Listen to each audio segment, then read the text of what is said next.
What is God? Is it a what, or is it a who? Is it an it? Is he a he? Is she a she? Believers say that God is the entity that created creation. Everything you see is the work of God. Trees, hills, bumblebees, pancakes, stars, chocolate pudding, lava, incandescent light bulbs. God made it all. He's a busy guy, if he is a guy, and if he exists, and if he is discernible to the human mind. God. Is it just something to scream when we're mad or when we're coming? Is he just someone to thank before every meal? Is she our Mother Earth, forests sewn into her skin like hairs and rivers strewn throughout her body like veins? What is God? Maybe God is an if. If we don't know the answer, then the answer is God. If God makes us feel good, then God is real. If all my friends believe that there is a God, then there is a God. Maybe God is a contingency plan, an ejector seat when reality becomes too difficult. Some say that God is manifest in the splendor of the universe. Why then is he not manifest in the squalor of the universe? We say, "God damn it," when we stub our toe, as if God will hear us and smite the table that we stubbed it on. We say, "God willing," when we hope that God will intercede on the behalf of our cause. We say, "God bless you," when someone sneezes, because apparently God cares a lot about the rapid expulsion of mucus from your nostrils. We say, "God help us," when doom approaches. We say, "Oh my God," when exasperation overtakes us.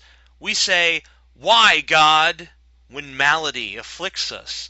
We say, "God works in mysterious ways," when what we really mean is that the universe acts in random and callous ways. We say, "God bless America," or "God save the Queen," or something similar to express our loyalty towards whatever government power lords over our lives. We say, "God is watching," to instill fear. We say, "God is good," as if to convince ourselves that this is true. We call the righteous men God-fearing. Fearing God is righteous. God-loving is not a term that has yet entered the common vernacular, though God is sometimes referred to as a loving God. We say, "In God we trust," but if that were true, then what use would we have for all these tanks and missiles? We say, "God helps those who help themselves," but those who help themselves don't need God's help. What is God? Is God an X, a variable, a place marker? God is that which we need God to be, a despot one moment, a redeemer the next, one who will love you, but send your enemies to roast in flames, one who is so great that he created the universe, yet so petty that he persecutes the homosexuals, one who explains everything that isn't explained until someone else explains it. Believers, I ask, is God you? Is God your biases? Is God your judgments? Is God your ego? Let's cut to the chase. Are you God? When you say, "God damn this chair," aren't you really the one damning the chair? When you say, "God bless America," aren't you really expressing your own love for America? When you say, "God doesn't approve of this sinner's lifestyle," aren't you really saying that you don't approve of someone, and so you've slapped the label of sinner on them? When football players thank God for victory, aren't they really thanking God for making them so very great? Without God, would your perception of the world collapse?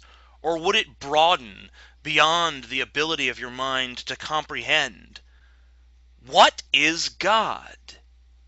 What is God? I think, believers, that God is the opinions that you can't otherwise justify. God is your intellectual laziness. God is your ego. God is that which you need God to be. God is X. God is the sum of all your willful ignorance. God is a convenience. God is a social adhesive. God is exclusionary. God is your bigotry. God is an excuse. And God is your clever ploy to avoid thinking, responsibility, and the need to develop a sense of social justice. God is your lie. What is God? God isn't real.